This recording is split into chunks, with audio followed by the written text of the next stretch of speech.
Sa isang malamig na umaga ng taglamig sa McDowell County, isang liblib na bayan sa kanlurang North Carolina na nasa paanan ng Appalachian Mountains, isang nakakasindak na bagay ang sumira sa payapang tanawin ng kalikasan. Habang naglalakad sa gilid ng Lake James ang dalawang manggangaso noong February 6, 1994, napadpad sila sa isang bagay na hindi nila inaasahan, mga buto na binalot sa isang kumot. Kaagad nilang tinawagan ang Sheriff's Department. Pagdating ng mga awtoridad, agad nilang napagtanto na ang mga labi ay sa tao. Ngunit walang anumang palatandaan sa pinangyarihan ng krimen na nagsasabi kung sino ang biktima. Isa sa mga naiisip ng mga pulis ay baka ito ang nawawalang kabataang babae na si Zilpha Lowry, 24 na taong gulang nang siya'y huling nakita. Kilala si Zilpha sa komunidad, palabiro, masiyahin at malapit sa kanyang pamilya. Para sa kanila, siya ang nagbibigay liwanag kahit sa pinakamadilim na araw. 7 buwan na siyang nawawala at sa wakas ay nagkaroon ng bagong pag-asa sa kanilang paghahanap. Ang mga buto ay ipinadala sa lead medical examiner ng estado, si Dr. John Butts, isang forensic pathologist na bihasa sa paglutas ng mga misteryo ng kamatayan. Isa sa unang hakbang niya ay ayusin ang mga labi sa tamang anatomical na posisyon. Kitang-kita na ang mga buto ay matagal nang nakalantad sa kalikasan, halos wala nang natirang laman. Sa kawalan ng balat, hindi na maaaring gamitin ang fingerprinting. Ngunit may mga pahiwatig pa rin sa mga buto, mula sa hugis ng balakang, bungo, at iba pang bahagi ng kalansay, natukoy na ang bangkay ay sa isang babae. Base sa kondisyon ng mga buto, tinantiyang nasa edad 20 pataas ang babae, katulad ng edad ni Zilpha nang siya'y mawala.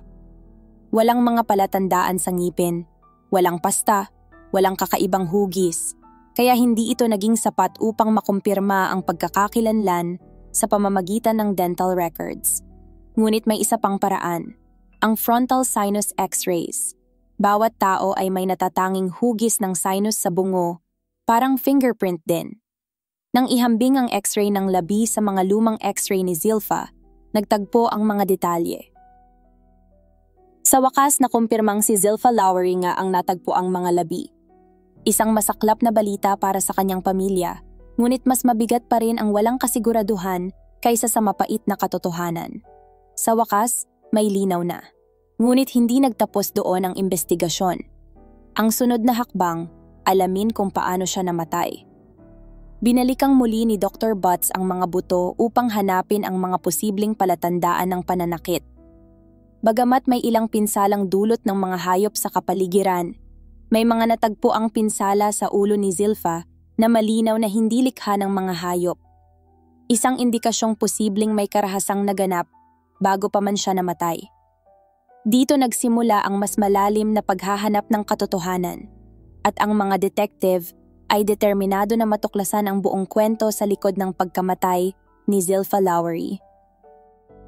Matapos makumpirmang ang mga labi ay kay Zilpha Lowry, isinailalim sa masusing pagsusuri ng medical examiner na si Dr. John Butts ang kanyang bungo. Ngunit ito'y matindi ang pinsala, halos durog na sa dami ng pira-pirasong bahagi. Upang maunawaan kung paano siya namatay, kinailangan munang buuin muli ang mga bahagi ng bungo. Isinalansan, pinagdikit, at kinunan ng larawan upang maayos na maidokumento ang estado nito. Bagamat may nawawalang bahagi, lalo na sa kanang bahagi ng kanyang bungo, sapat ang mga natirang buto upang matukoy ang sanhi ng kanyang pagkamatay. Malinaw na siya'y nakaranas ng matinding blunt force trauma. Halos nayupi ang kanyang bungo, isang indikasyong sadyang sinaktan siya hanggang mamatay.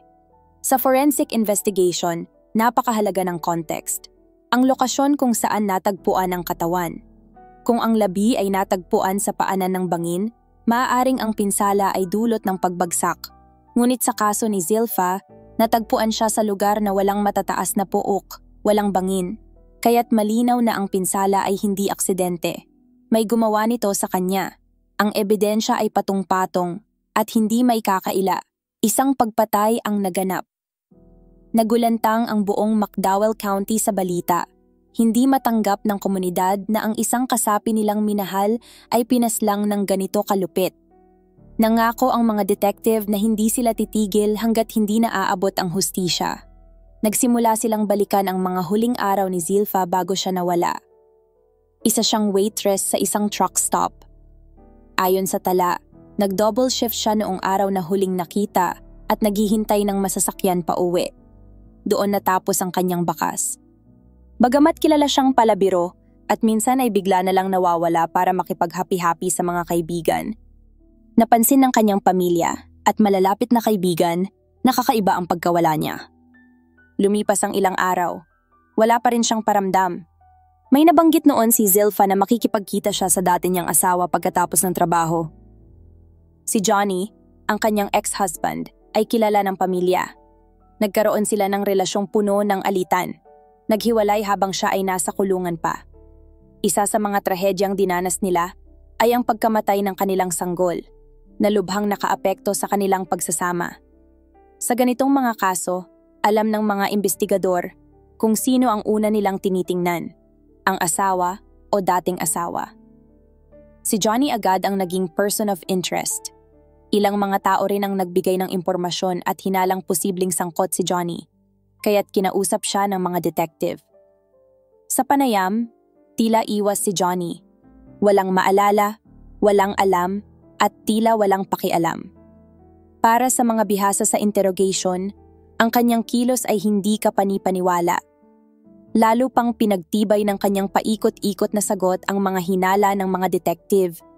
Ngunit ang isa sa pinakamalaking hadlang sa kaso ay ang malabong timeline ng pagkawala ni Zilpha. Hindi tiyak ang mismong petsa kung kailan siya huling nakita. Kaya mahirap ding patunayan ang anumang alibay. Marami sa mga kinausap ng pulisya ay hindi na rin tiyak kung nasaan sila noong July 1993.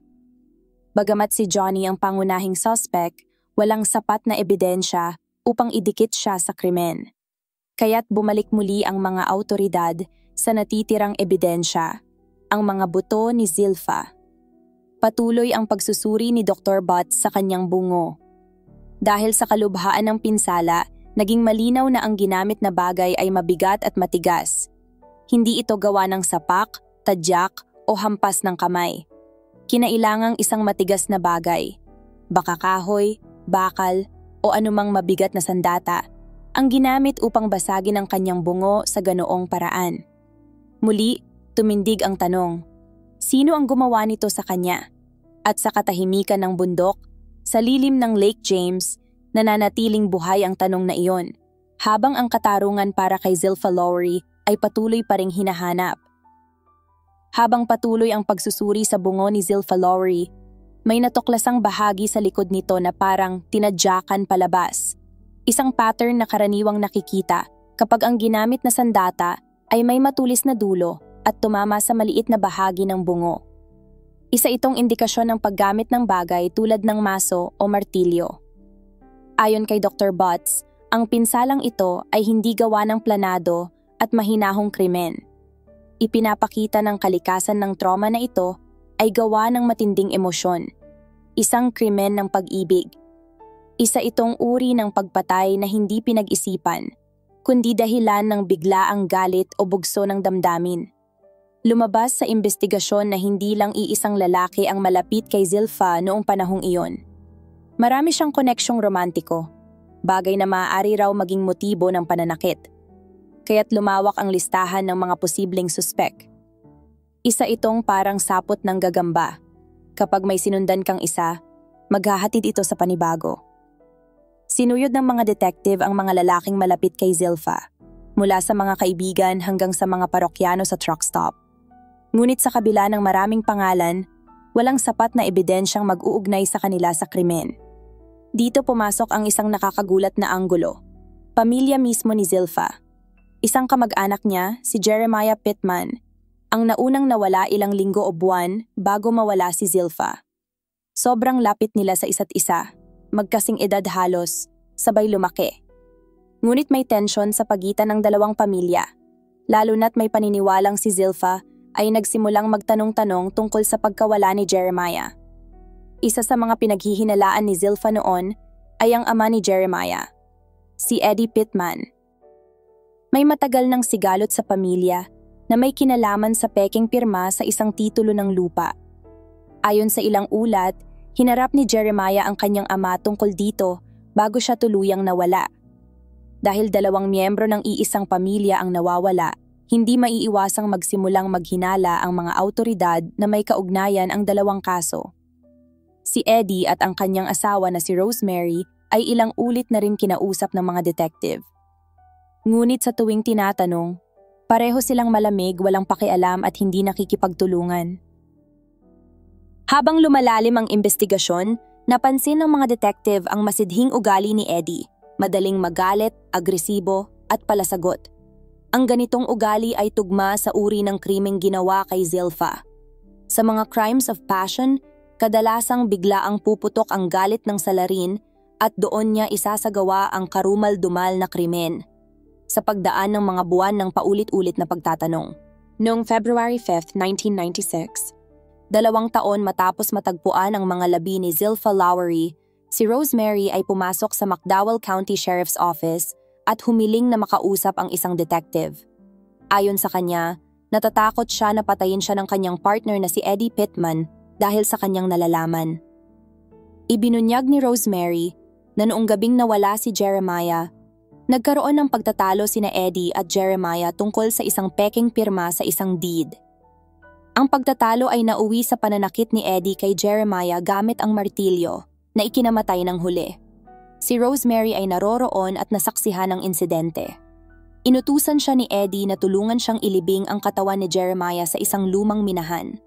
Noong 2004, kinasuhan si Eddie Pittman para sa pagpatay kay Jeremiah. Ngunit sa isipan ng mga detective, hindi doon nagtatapos ang kwento. Sa likod ng malagim na misteryo ng pagkamatay ni Zilpha Lowery, nananatiling buhay ang tanong, si Eddie rin ba ang pumatay sa kanya? Hindi kailanman malilimutan ng mga detective ang araw ng pag-aresto kay Eddie Pittman. Habang siya'y pinapaalalahanang siya ay inaaresto, tinanong niya, "Bakit? Anong kaso?" Sinagot siya ng opisyal, "Para sa murder." At agad ang sagot ni Eddie, "Kanino?" Isang tanong na nagdulot ng kilabot sa mga investigador. Bakit nga ba iisipin ng isang tao na maraming pagpipilian ang posibleng pinatay niya? Isa na naman itong senyales na maaari ngang may kinalaman siya sa pagpatay kay Zilpha Lowery. Kung kaya niyang patayin ang sarili niyang anak, ano pa kaya ang ibang tao? Mas lalo pang tumindi ang hinala nang mapansin ng mga eksperto na ang mga labi ni Zilpha at ng kanyang pinsan na si Jeremiah ay may parehong uri ng pinsala sa ulo. Parehong blunt force trauma. Sa ganitong uri ng krimen, iisang salarin ang maaaring responsable. Pinilit ng mga detective na kuhanan ng impormasyon si Eddie ukol sa kaso ni Zilpha, ngunit mariin pa rin ang kanyang pagtanggi. Matagal na siyang tinitingnang may kinalaman sa pagpatay kay Zilpha, ngunit sa kabila ng lahat ng paghihinala, wala pa ring sapat na ebidensya upang siya'y kasuhan. Hindi huminto ang mga investigador. Sa loob ng maraming taon, sinuyod nila ang bawat anggulo, sinundan ang daan-daang tips, paulit-ulit na bumalik sa simula. Ilang beses na silang umabot sa dead end, ngunit hindi nila ito basta nalilimutan. Ang kaso ni Zilpha ay dala-dala nila hanggang sa pag-uwi, umaasang may kakaibang koneksyon sa pagitan ng mga piraso ng impormasyong nakuha nila. Ang dami ng posibleng suspect sa paglipas ng taon ang naging malaking hadlang. Paulit-ulit ang pakiramdam ng mga investigador na, eto na, nakuha na natin. Ngunit sa bandang huli, nauuwi rin sa wala. Para sa pamilya ni Zilpha, isa itong mahaba at masaklap na laban. Pagkalipas ng 11 taon mula nang matagpuan ang kanyang mga labi, muling binuhay ng makabagong forensic science ang pag-asa sa hustisya. Lumalago na noon ang paggamit ng DNA technology, kaya't nagdesisyon ang mga awtoridad sa North Carolina na muling hukayin ang labi ni Zilpha upang kumuha ng DNA sample mula sa kanyang mga ngipin. Bagamat ayaw na muling pagdaanan ng pamilya ang sakit ng pagbubukas ng libingan, nagbigay sila ng pahintulot at basbas. Naniniwala silang kung ito ang tanging paraan upang malutas ang kaso, ay handa silang muling harapin ang sakit. Nang maibalik ang mga labi sa forensic lab, 4 na ngiping molar ang kinolekta at agad isinailalim sa pagsusuri. Kinuha ng State Bureau of Investigation ang mga ngipin, kinalkal ang gitna nito upang makuha ang pulp. At kung sapat ang cellular material, maaaring makuha ang buong DNA profile ni Zilpha. Habang ginagawa ang pagsusuri, patuloy na nakikipagtulungan sa media ang mga investigador upang panatilihing buhay sa isipan ng publiko ang kaso. Araw-araw halos kausap ni Detective Doug Green ang mga mamamahayag upang maglabas ng mga bagong artikulo, umaasang may magbibigay ng panibagong impormasyon. At dito dumating ang isang kakaibang tip mula sa isang nakakulong. Isang lalaking si Ronald Wayne McMahon na nakakulong sa kasong may kinalaman sa trapiko at pagtakas sa pulis ang lumapit sa kanila.